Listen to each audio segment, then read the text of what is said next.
Welcome to another episode of VLOGVILLE.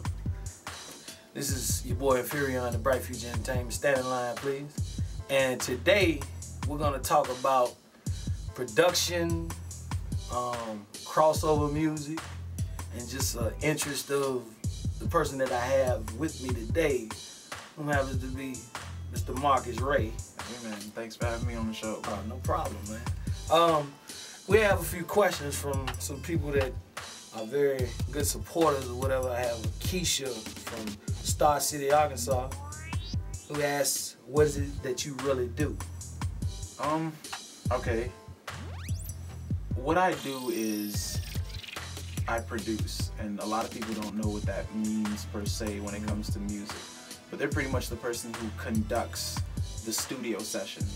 You know, they'll say, okay, this person, I need you to play this instrument a certain way because I know that when the song is done, it's going to sound great. And they tell the artist, okay, we'll sing your lyrics a little bit like this because the tone of the song. You know what I mean? So they guide the entire production, not just do the beat. They have to guide the entire song. So that's what I do. I guide songs. Okay.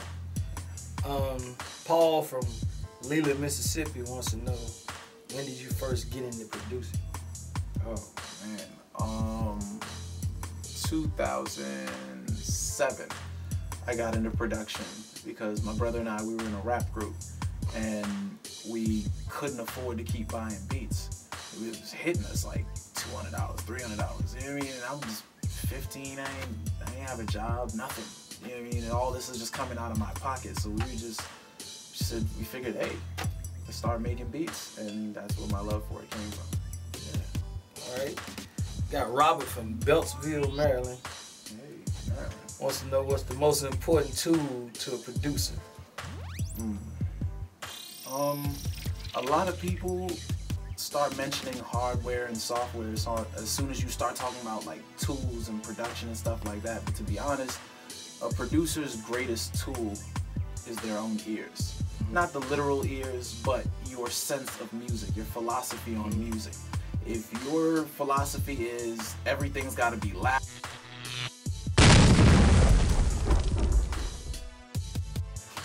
but if your philosophy is one that brings about great music that people love, no matter what you're making your music on or no matter what tools you have around you, you're still going to make things that are hot to your ear, no matter what you have. So no matter what you're on, it's still going to sound hot.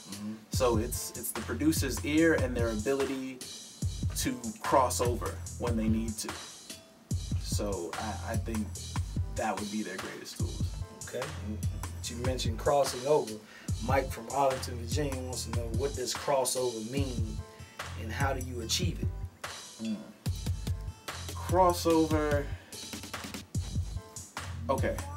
To put it the way I would put it, when you go and you want, let's say you want custom paint on something, you know, you don't just take a bland green and just throw it up there and, oh, that's green. Nah, you have to get like a candy this and blend it with a little bit of that. You just take different elements that you like from different things and mold them together. So if you like rock music and you like hip hop and you like R&B, you know what I mean? You could take the drums from a hip-hop song and the guitars, which is one of the most prominent sounds in rock music, and blend those together to make the instrumental.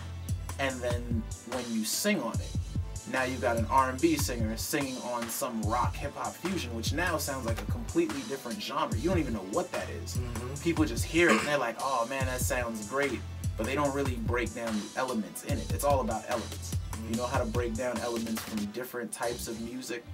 That's how, and blend them together. That's how you really cross over and reach different audiences and different people and different fan bases and make way more money.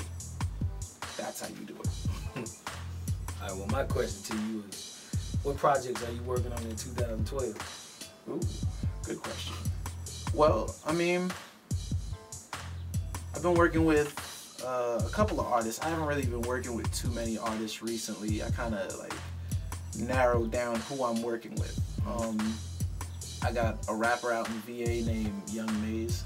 who does like pop stuff, raves, techno stuff, house stuff. They love it out there. So, you know what I mean, I've been working on his project. I'm actually doing 2 albums with Big Mike.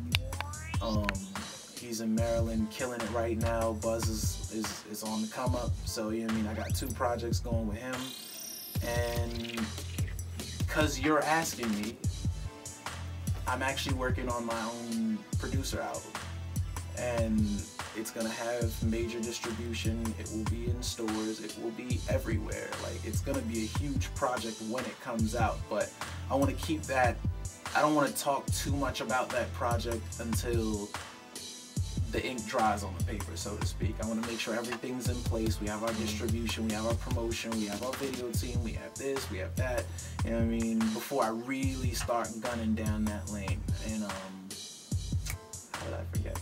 Also, I'm working on Kid Flash's project. He's got a lot of dope music. Recently changed his name. He used to be Future. Now he changed it over because everybody's got their own Future. Got 3 Futures out there. It's on 8 Futures in like 10 miles. So, you know what I mean? He decided he wanted to change up his sound a little bit. So, you know what I mean? He's taking a new direction with his music, and I'm very happy to be a part of that. So I'm also working on his album as well. So, yeah. Yeah, it's your boy Markiz Rey here, your boy Infearion and Bright Future Entertainment.